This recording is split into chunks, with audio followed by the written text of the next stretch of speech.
দিয়া হৈছে ফাৰ্ষ্টত আপোনাৰ এয়া হৈছে আপোনাৰ নহৰু আৰু আদা, তাৰ পাছতে দিয়া হৈছে অলপ আচাৰ,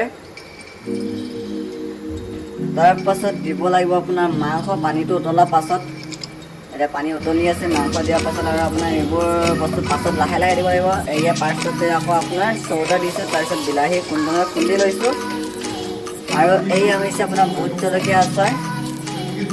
ভোট জলকীয়া আচাৰ আপোনাৰ খুন্দি ল'ব লাগিব।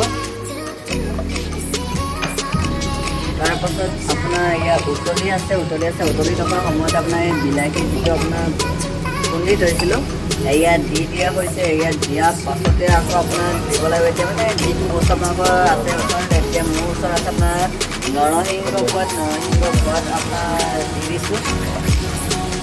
এয়া হৈছে আপোনাৰ নৰসিংহ পাত দিয়া হৈ গ'ল।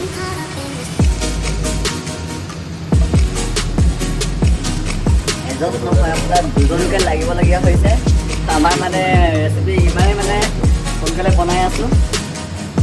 তাৰপাছত এয়া হৈছে আপোনাৰ আলু ফ্ৰাই কৰা হৈ আছে। আলু ফ্ৰাইটো এডাল আপোনাৰ নহৰু পাতৰ দি দিয়া হ'ল।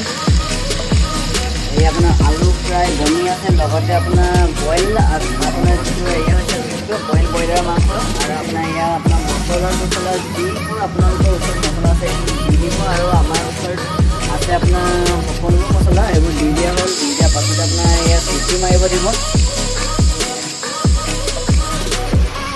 তাৰপাছত আপোনাৰ আকৌ আপোনাৰ এইবোৰ বিলাহী আপোনাৰ চাটনি কাৰণে দিছে। এয়া হৈছে আপোনাৰ এতিয়া স্কচ বুলি কয়, আৰু আপোনাৰ এয়া আদা মাংস অলপ দি দিছোঁ যাতে অকণমান টেষ্টিটো বেছি হওক। তাৰপিছত এয়া আপোনাৰ চিটি মাৰিব দিব, 3টা চিটি